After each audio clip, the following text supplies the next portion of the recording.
Hello students, आज आपण 10th standard अल्जेब्राचा थर्ड लेसन ॲरिथमेटिक प्रोग्रेशनमधील प्रॅक्टिस सेट 3.2 पाहणार आहोत.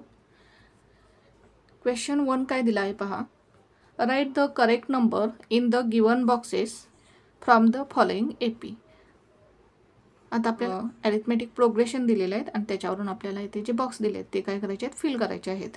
फर्स्ट एक्झाम्पल पहा. 1, 8, 15, 22 dash dash dash. Here A is equals to.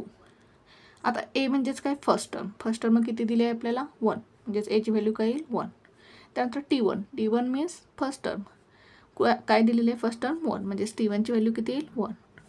T2 means second term किती आहे, 8, म्हणजेच T2ची व्हॅल्यू किती येईल, 8. T3 म्हणजेच थर्ड टर्म काय आहे, 15, T3ची व्हॅल्यू काय येईल, 15.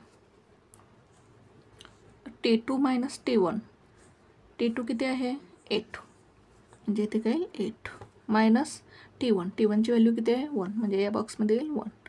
8 मायनस 1 7.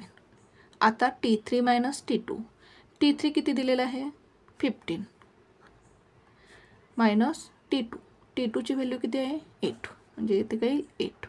15 मायनस 8 7 येईल. म्हणजेच आपल्याला इथे काय मिळाला, जो 2 कॉन्सिक्युटिव्ह टर्म्समधील डिफरन्स आहे तो काय मिळाला, सेम मिळाला, कॉन्स्टंट मिळाला. म्हणजेच आपल्याला डीची व्हॅल्यू मिळाली. कॉमन डिफरन्स किती मिळाला, 7. D is equals to 7. तर सेकंड एक्झाम्पल पहा.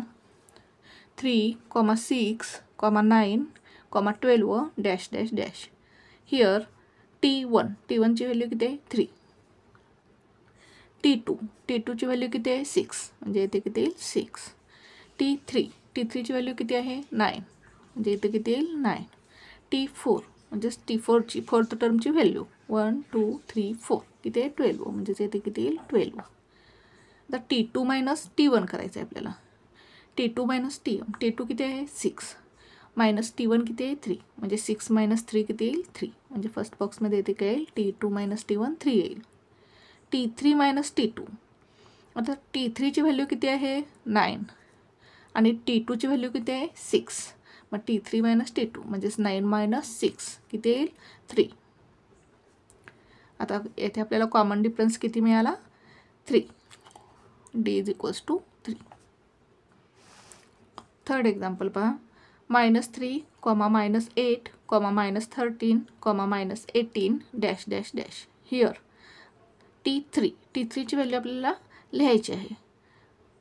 हे काय येईल, T1, T2, T3, मग T3ची व्हॅल्यू किती येईल, -13, थर्ड टर्म -13. आता T2 ही फर्स्ट टर्म आणि ही सेकंड टर्म. T2 म्हणजेच काय, सेकंड टर्म किती आहे, -8. T4 पहा, 1 2 3 फोर्थ टर्म किती आहे, -18, म्हणजेच T4ची व्हॅल्यू किती येईल, -18. T1, आता T1ची व्हॅल्यू, T1 म्हणजेच फर्स्ट टर्म किती आहे, -3.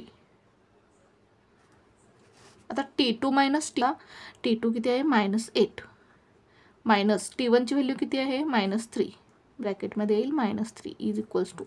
आता इथे काय होईल, -8 मायनस मायनस +3 होईल, म्हणजेच काय मिळेल आपल्याला, -8 + 3, म्हणजेच -8 + 3 म्हणजेच 8मधून 3 मायनस करावे लागतील, किती येईल, 5, आणि साईन काय येईल, मायनस, ग्रेटर नंबरचं साईन येईल. आता T3 मायनस T2ची व्हॅल्यू किती आहे पहा, -13,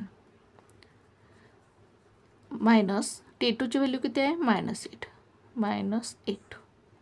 आता -13 हे मायनस मायनस काय होईल, +8, -13 + 8 किती येईल, 13मधून 8 गेल्यानंतर 5 येईल, आणि ग्रेटर नंबरचं साईन मायनस.